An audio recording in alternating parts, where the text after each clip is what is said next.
My name's Aaron Patterson. I'm the Executive Vice President of EMEA, which is Europe, Middle East, and Africa. I've actually just been at third stage since the middle of June, actually. So this is my first ever Stratosphere. So I've probably learned as much as you have in the audience as well.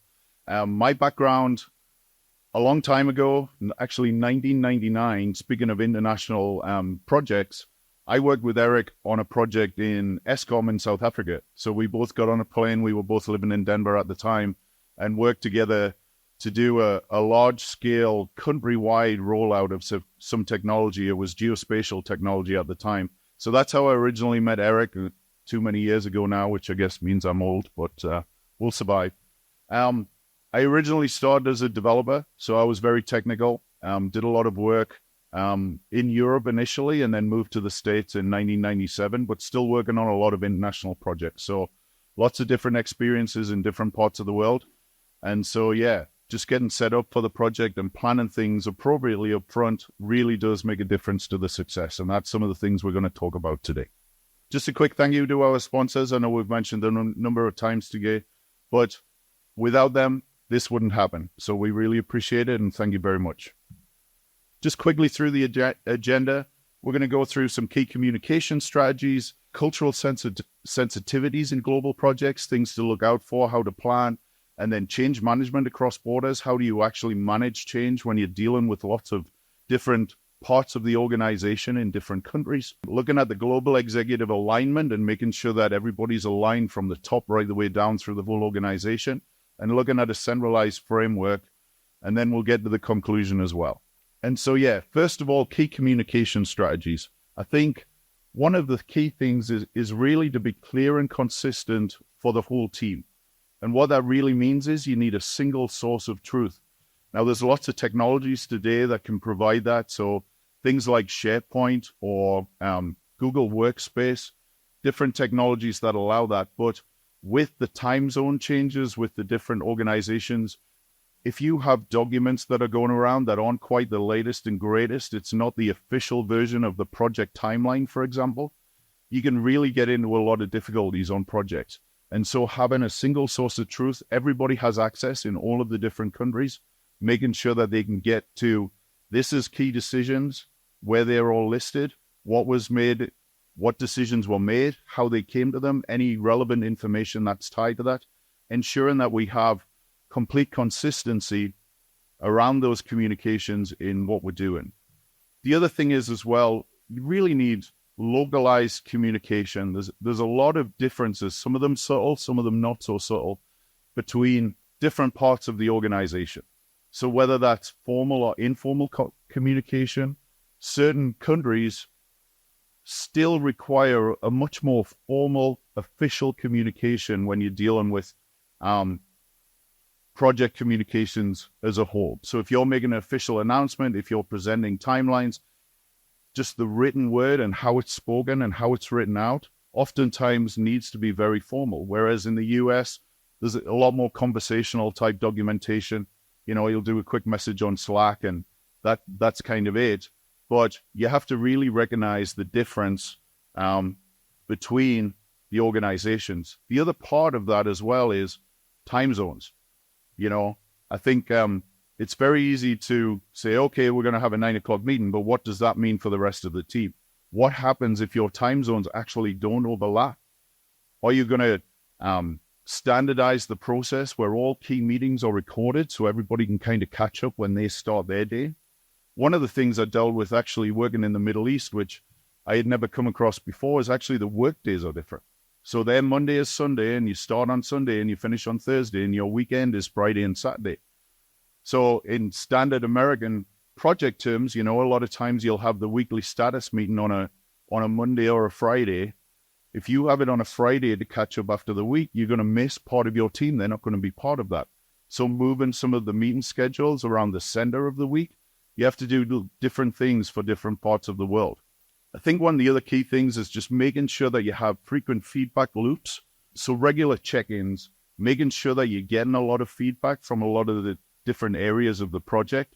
There's always a natural tendency, I think, on some of these large projects, especially if you were part of the core team and you're at the head office, say the head office is in, I don't know, the US, and you're working out of there, It's very easy for everybody to communicate on a regular basis and understand what's going on there.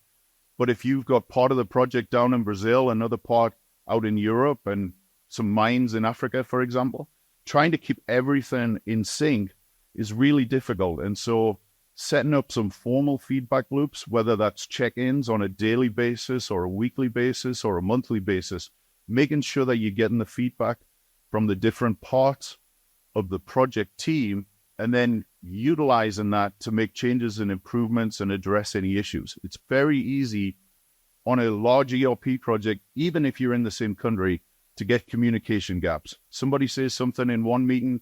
Is that true? Is it not? What does that mean? Do we have to deal with it? Do we have to follow on and kind of build some communication around that?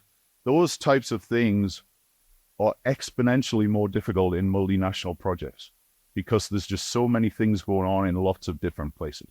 And then you get into cultural sensitivity. So really, the goal here is to make sure that the team understands how they act and how they act with the rest of the team, and whether or not that's going to be acceptable or not acceptable. So there's lots of cultural norms and behaviors that are very different from country to country.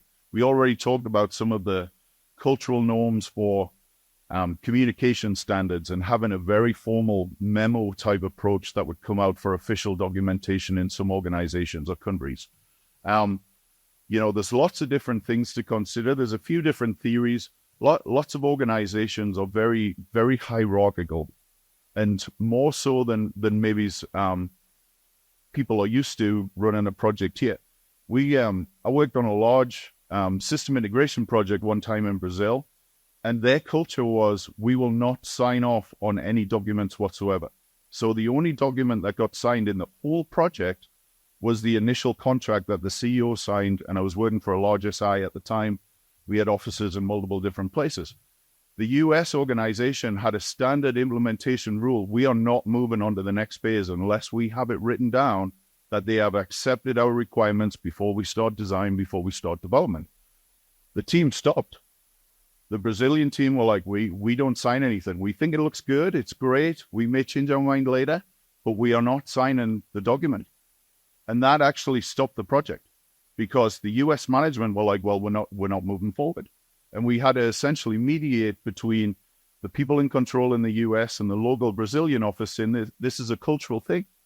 We just don't sign documents at this organization. This is really part of our culture where we're all in it together, but nobody wants the responsibility of signing on the dotted line to move to the next phase, just in case. Because they felt it put their job at risk. Somebody further up who wasn't involved in the project might see it, the project wasn't successful, and that person who had wrote their name on that little acceptance document would be the one that was in trouble. And that caused a project stoppage. I think it was around $40 million project. It wasn't small. We had about, I think, 60 people working on that, and we just had to down tools at the instruction of management, purely because of a cultural difference. Eventually, it got mediated, and we started again. But it's little things like that you don't really know about until you hit them. So you have to be open to listening and really building that cross-cultural awareness. And so a lot of things that you can do is really train teams. So when you know, involve some of your local leaders and train the teams on what the differences are between the different parts of the organization that you might run into. And then really bridge the gap. So training people, setting up training. Speaking of cultural differences, one of the suggestions often on bridging the gap is role playing. If you ever go into an English company and suggest that you're going to go role play, they will hate you for the rest of your life. It's just not a thing.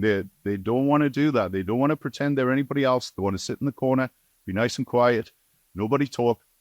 You suggest role playing, you will lose them for the rest of the meeting at the very least. So don't do that. But it is one of the tools that you can use. So more formal training and how you structure things, and just being subtle and knowledgeable and open to other cultures. Because really what you're going to get from a lot of the different cultures is really a wider perspective of the project. You'll get a much better process in terms of your decision making. You'll get a lot more varied inputs than you would typically on a project. And that can add huge amounts of value to the work that you're doing on the project. And then change management across borders. It's really change management is hard anyway. I think we've seen a number of different presentations. I know Emma and Friska did some yesterday. There was a few others. But really multiplying that out across different multinational companies and organizations, even if people are part of the same company, managing change has to be different. But you also don't want to have a different project in every company, right? You're doing a multinational implementation, often large ERP, to try and standardize and get the benefits of consistency through your organization despite the differences. And the only real way of being able to manage that change is have a solid framework in the middle. You know, in the US, there's obviously PROCE. There's similar ones in different countries around the world. So a lot of times it will be dictated by where the organization is actually starting, where the head office is, where the project is being centrally run out of.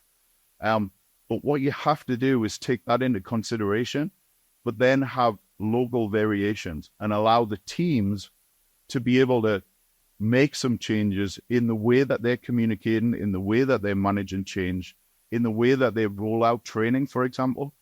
You know, a lot of times certain organizations, they're used to new systems, they do it a lot, and they will just roll out new systems with a day of training, and it's train before and go.